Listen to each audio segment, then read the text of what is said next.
Have you ever thought about how some people get all their work done before lunch and still accomplish a lot, while you end up wondering where your day went? It's not magic. Effective people follow certain rules. In this video, I'll explain 5 of those rules from Peter Drucker's book, The Effective Executive. Drucker is considered the father of modern management. Bill Gates called him the best management expert of the last century. He coached influential business leaders at famous companies such as Procter & Gamble, IBM, General Electric, and Intel. In 1966, he wrote this book combining all his knowledge about effectiveness, time management, and peak performance. I recently read the book to increase my own effectiveness, and here is a summary of the 5 key lessons. Focus on your strengths. Ignore your weaknesses. Strong people always have strong weaknesses.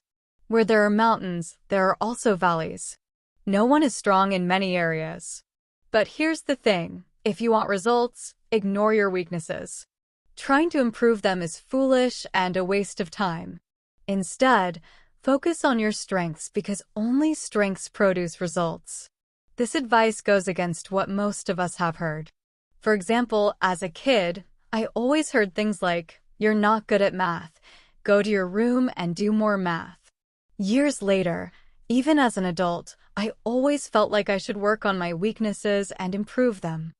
However, according to Drucker, this is foolish. Instead, you should find your strength and make it more productive.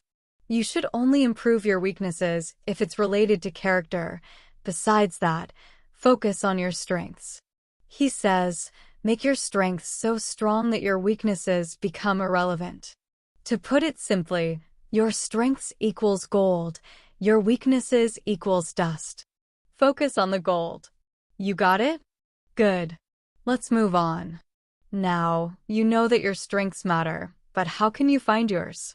The first step is to observe yourself. Look at your performance and results and find a pattern. You can start with simple things. For example, do I work well alone or in a team? Do I learn better by listening or reading? Do I work well in the morning or in the evening? What are the things I seem to be able to do with ease while they seem difficult for other people? Effective people try to be themselves. They don't pretend to be someone else. They examine their own patterns to understand their true strengths. Effective people also help those around them to focus on their strengths. Make no mistake, they're fully aware that everyone has weaknesses. But what do effective people do when they see someone with a weakness? They don't try to improve it. They create an environment where the person can use their strengths. For example, John is a skilled accountant, but he doesn't get along with people. An effective entrepreneur or manager doesn't try to improve his weak people skills. Instead, he finds a private space where John can do what he is great at. Manage your time. If you're like me, time management means looking at your to-do list and planning how to complete those tasks in the coming days or weeks.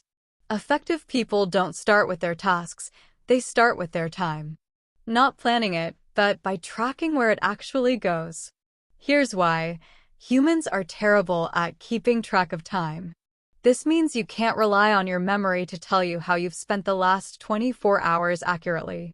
The only reliable method is to keep a record. The author says, I sometimes ask executives who are proud of their memory to estimate how they spend their time. Then I set these estimates aside while they track their time. There's almost no similarity between the record and what they say. For example, one company chairman was convinced his time was evenly split among 3 areas: meetings with senior staff, interactions with key customers, and community activities. However, a 6-week time record revealed that he almost never engaged in these priorities. Instead, he mostly functioned as a dispatcher managing orders from familiar customers. When he saw the results, he was in disbelief. It took 3 time records to convince him that only records can be trusted, not memory. Another key reason for time recording is that time is the most scarce resource. Every passing day, you have less of it. When a resource is scarce, you only have one option: find a way to squeeze the most out of it. And what does tracking your time have to do with it? You've probably heard the saying, what gets measured gets improved. This is the reason. Okay, let's say you tracked your time for 1 week. The list of tasks you spend your time on is in front of you. What's next? The next step is to manage your time. Managing your time means looking at your list and eliminating unproductive ones. To do this, ask 3 questions. 1. If I stopped doing this, what would happen? If nothing, then stop. 2. Can someone else do this task as well or better? If yes, delegate it. 3. Ask others, what do I do that wastes your time?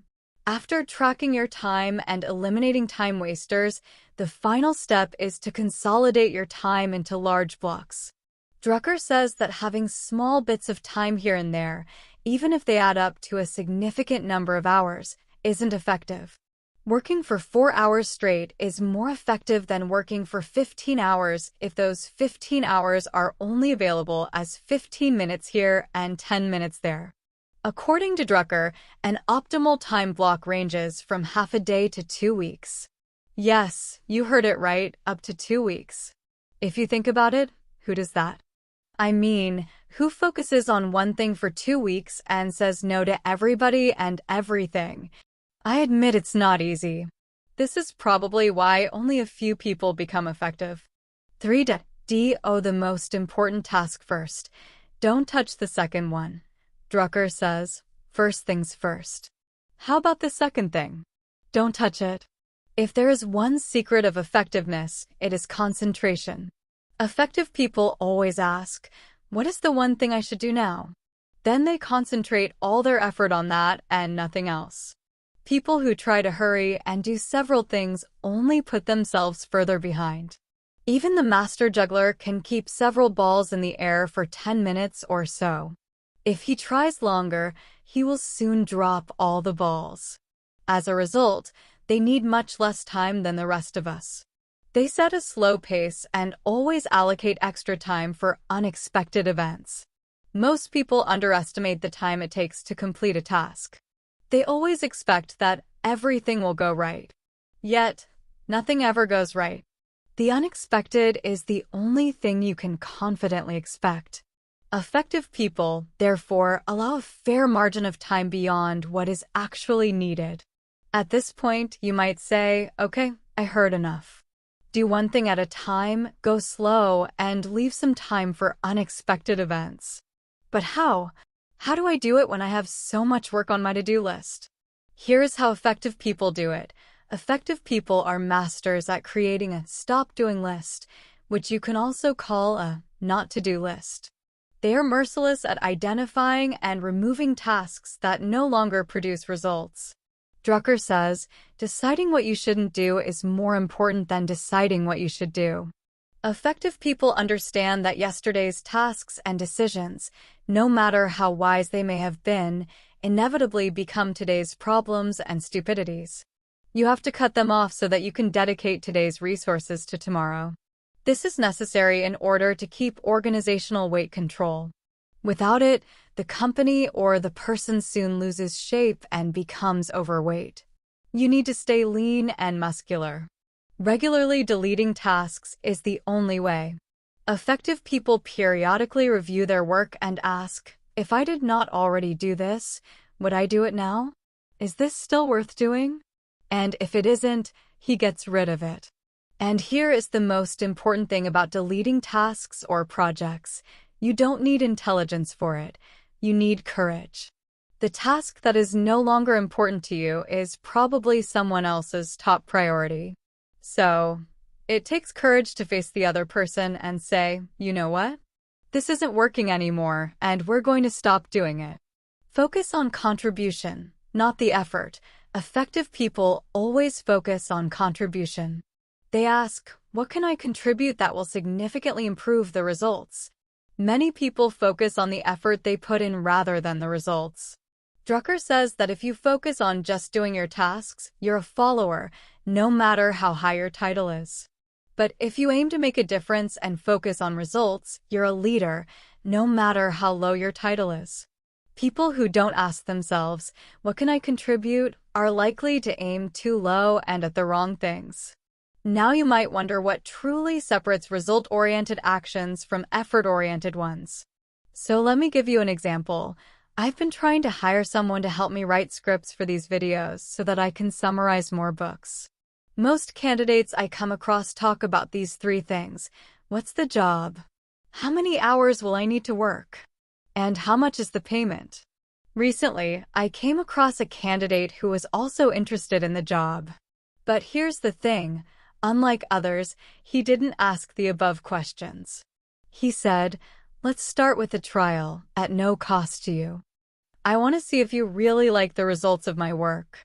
If my work saves you time and doubles your views, then we'll talk about the rest." Long story short, he understood that the result is what matters. Nobody on the internet watches a video simply because someone spent 100 hours making it. Just ask yourself right now, do you honestly care how much effort went into making this video? No, you don't. In my opinion, the candidate's approach is what focusing on results looks like. And yes, you are right. When you focus on results, you will work more than the average guy who focuses on effort. But you will also earn many, many times more. Focus on making effective decisions.